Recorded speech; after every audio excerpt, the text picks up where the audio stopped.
एक ऐसी बीमारी जिसका इलाज बहुत ही अजीब तरीके से किया जाता है।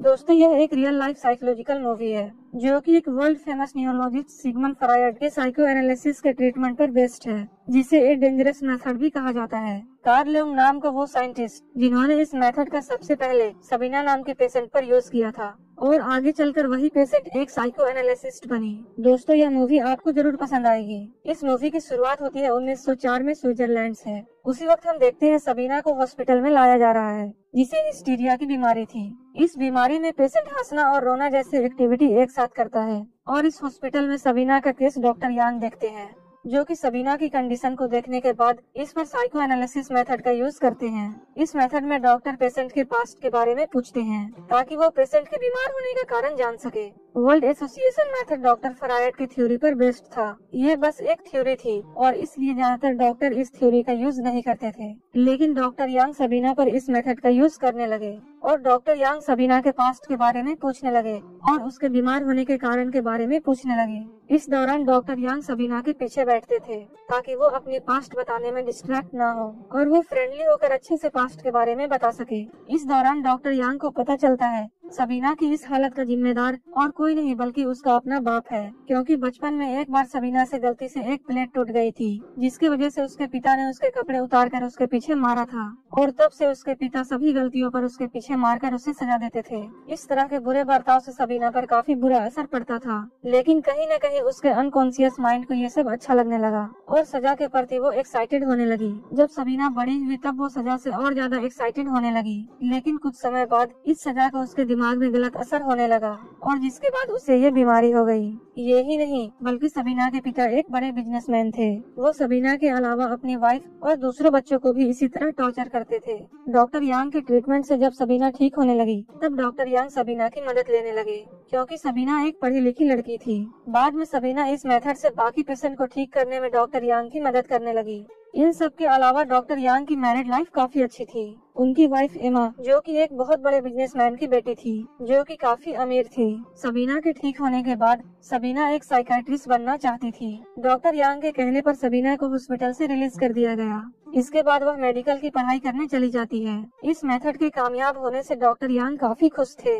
वो अपनी वाइफ के साथ इस मेथड के फाउंडर यानी डॉक्टर फ्रायड से मिलने जाते हैं, लेकिन वहां जाकर उन्हें पता चलता है डॉक्टर फ्रायड के विचार बहुत अलग हैं। वो दूसरों की अपेक्षा अपनी बात को ज्यादा महत्व देते हैं और अपनी ही बात को सही मनवाने में लगे रहते हैं। वहीं दूसरी तरफ सबीना भी डॉक्टर यांग से अटैच रहती है। इसी दौरान सबीना डॉक्टर यांग से अट्रैक्ट होने लगती है और वो बचपन में हुए अपने साथ फिजिकल एब्यूज फैंटेसी को रियल लाइफ में महसूस करना चाहती थी, जो कि डॉक्टर यांग को किस करने लगती है। लेकिन डॉक्टर यांग उसे इग्नोर करते हुए अपने हॉस्पिटल आ जाते हैं। लेकिन डॉक्टर यांग भी कहीं न कहीं सबीना से अट्रैक्ट हो चुके थे, लेकिन फिर भी वो इन सब के लिए तैयार नहीं थे। तभी उनके पास डॉक्टर फ्रायड की तरफ से डॉक्टर ग्रोस आते हैं, जो कि एक साइकाइट्रिस्ट थे। वो डॉक्टर यांग को बताते हैं वो किस तरह से काम करते हैं। वो अपने पेशेंट को वो सब कुछ देते हैं जो भी उनके पेशेंट उनसे मांगते हैं, यहाँ तक कि वो उनके साथ फिजिकली भी होते हैं, क्योंकि उनका मानना था कि ऐसा करने से उनके पेशेंट फ्रीडम महसूस करते हैं। और यही एडवाइस वो डॉक्टर यांग को भी देते हैं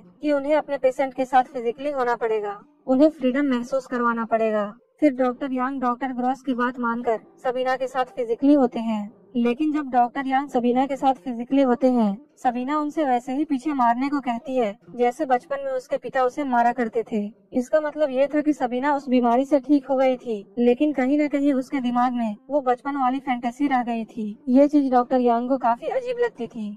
इस चीज के बारे में वो कई बार डॉक्टर फ्रायड से डिस्कस करते थे। डॉक्टर फ्रायड उन्हें बताते हैं सबीना को अनकंट्रोलेबल प्लेजर लेने की आदत है, जिससे कि वो उस फैंटेसी को एंजॉय करती है। इसके अलावा डॉक्टर यांग को कुछ नए रिसर्च भी करने थे और इसलिए वो डॉक्टर फ्रायड से मदद मांगते हैं, लेकिन डॉक्टर फ्रायड उन्हें मना कर देते हैं क्योंकि उन दोनों के विचार नहीं मिलते थे। उसी वक्त सबीना डॉक्टर यांग से एक बच्चे के लिए कहती है, लेकिन ये बात सुनकर डॉक्टर यांग सबीना को मना कर देते हैं। जब सबीना इस बात के लिए उन पर प्रेशर बनाती है, तब डॉक्टर यांग उससे रिलेशन तोड़ लेते हैं और उससे बात करना बंद कर देते हैं। लेकिन कुछ टाइम बाद सबीना फिर से डॉक्टर और पेशेंट का रिश्ता बनाना चाहती थी, लेकिन डॉक्टर यंग इसके लिए अब तैयार नहीं थे। सबीना को अपनी स्टडी के लिए एक गाइड की जरूरत थी और इसलिए वो डॉक्टर फ्रायड से रिक्वेस्ट करती है और एक लेटर लिखकर अपने और डॉक्टर यांग के रिलेशन के बारे में बताती है।